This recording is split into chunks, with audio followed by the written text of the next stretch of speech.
مرتبہ حضرت جبرائیل علیہ السلام نبی کریم صلی اللہ علیہ وآلہ وسلم کے پاس تشریف لائے تو ہمارے پیارے نبی حضرت محمد مصطفیٰ صلی اللہ علیہ وآلہ وسلم نے دیکھا کہ جبرائیل علیہ السلام کچھ پریشان ہیں۔ تو آپ صلی اللہ علیہ وآلہ وسلم نے فرمایا کہ اے جبرائیل، کیا معاملہ ہے کہ آج میں آپ کو بہت زیادہ پریشان غمزدہ دیکھ رہا ہوں۔ جبرائیل علیہ السلام نے عرض کیا، اے اللہ کے محبوب، کہ کل میں اللہ کے حکم سے جہنم کا نظارہ کرنے گیا تھا تو میں وہاں سے نظارہ کر کے آیا ہوں، تو اس کو دیکھنے کی وجہ سے کل سے میں بہت زیادہ غمزدہ ہوں۔ اس وجہ سے میرے چہرے پر اس غم کے آثار نمودار ہوئے ہیں۔ نبی کریم صلی اللہ علیہ وآلہ وسلم نے فرمایا کہ اے جبرائیل، مجھے بھی جہنم کے حالات بتاؤ۔ تو حضرت جبرائیل علیہ السلام نے انہیں بتایا کہ اے اللہ کے نبی، جہنم کے 7 درجے ہیں، ان میں جو سب سے نچلا والا درجہ ہوگا اللہ تعالیٰ ان میں منافقوں کو رکھے گا، اور اس سے اوپر والے 6 درجے میں اللہ تعالیٰ مشرک لوگوں کو رکھے گا، اور اس سے اوپر 5ویں درجے میں اللہ تعالیٰ سورج اور چاند کی عبادت کرنے والوں کو رکھے گا، اور 4تھے درجے میں اللہ تعالیٰ آتش پرستوں کو ڈال دے گا، اور 3رے درجے میں اللہ تعالیٰ یہودیوں کو ڈالے گا، اور 2رے درجے میں اللہ تعالیٰ عیسائیوں کو ڈال دے گا۔ یہ کہہ کر جبرائیل علیہ السلام چپ ہو گئے تو نبی کریم صلی اللہ علیہ وآلہ وسلم نے پوچھا کہ اے جبرائیل، اب چپ کیوں ہو گئے؟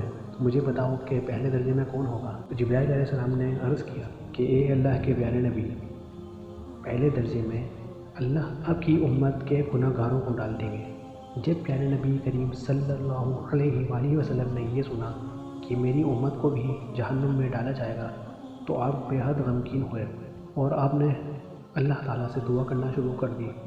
3 دن ایسے گزرے کہ اللہ کے محبوب مسجد میں نماز پڑھنے کے لیے تشریف لاتے، نماز پڑھ کر اپنے حجرے مبارک میں تشریف لے جاتے اور دروازہ اندر سے بند کر لیتے، اور اللہ تعالیٰ سے رو رو کر فریاد کرتے۔ صحابہ کرام بھی بڑے حیران ہوئے اور سوچنے لگے کہ یہ ہمارے پیارے نبی حضرت محمد مصطفیٰ صلی اللہ علیہ وآلہ وسلم پر کیسی کیفیت طاری ہو چکی ہے کہ وہ مسجد کے حجرے میں چلے آتے ہیں، گھر بھی نہیں جاتے۔ جب 3را دن ہو گیا تو حضرت ابو بکر صدیق رضی اللہ تعالیٰ عنہ سے رہا نہیں گیا، تو دروازے پہ آئے اور دستک دی اور سلام کیا، لیکن سلام کا جواب نہیں آیا۔ تو پھر آپ روتے ہوئے حضرت عمر فاروق رضی اللہ تعالیٰ عنہ کے پاس چلے گئے اور فرمایا کہ میں نے سلام کیا لیکن اندر سے کوئی جواب نہیں آیا، لہٰذا آپ جائیں کہ ہو سکتا ہے آپ کو سلام کا جواب دے دیں۔ تو حضرت عمر فاروق رضی اللہ تعالیٰ عنہ چلے گئے اور 3 مرتبہ سلام کیا، لیکن پھر بھی کوئی جواب نہیں آیا۔ وہ بھی واپس آ گئے۔ انہوں نے سوچا کہ ہم حضرت سلیمان فارسی رضی اللہ تعالیٰ عنہ بھیجتے ہیں، ہو سکتا ہے پھر سلام کا جواب آ جائے۔ سلام کا جواب نہیں آیا تو انہوں نے سوچا کہ لہٰذا اس واقعے کا تذکرہ حضرت سلیمان فارسی رضی اللہ تعالیٰ عنہ نے حضرت علی رضی اللہ تعالیٰ عنہ سے کیا، اور انہوں نے کہا کہ آپ جائیے اور آپ جا کے سلام کیجیے، ہو سکتا ہے پیارے نبی حضرت محمد مصطفیٰ صلی اللہ علیہ وآلہ وسلم آپ کو جواب دے دیں۔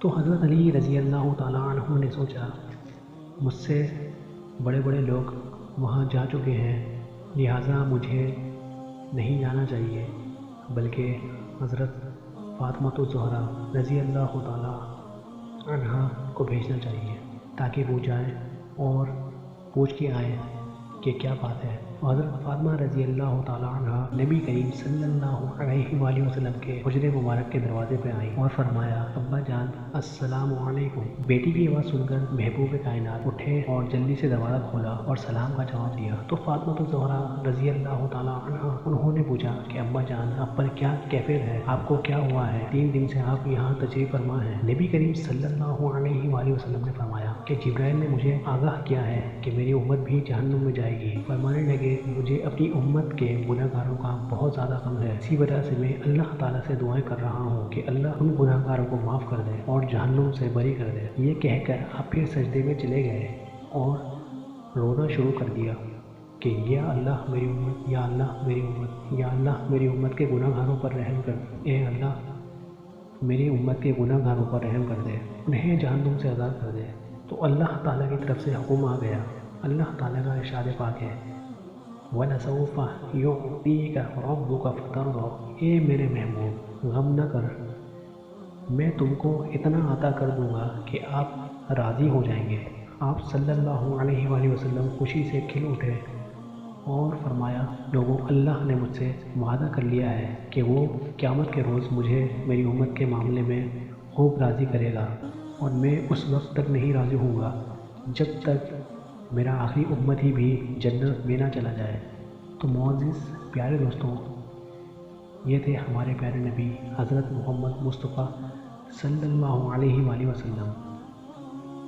تو دوستوں اب آپ خود سوچ لیجئے، کیا ہم اس قابل ہیں کہ قیامت والے دن ہم اپنے پیارے نبی حضرت محمد مصطفیٰ صلی اللہ علیہ وآلہ وسلم کو اپنا چہرہ دکھا سکیں؟ کیا اپنے گناہ ان سے چھپا سکیں، ان کو جواب دے سکیں، ان کے سامنے شرمندگی سے بچ سکیں؟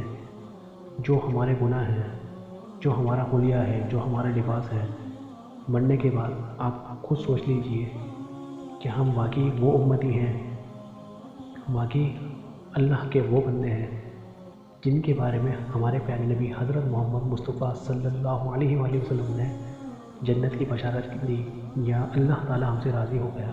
کیا ہم واقعی وہی امتی ہیں؟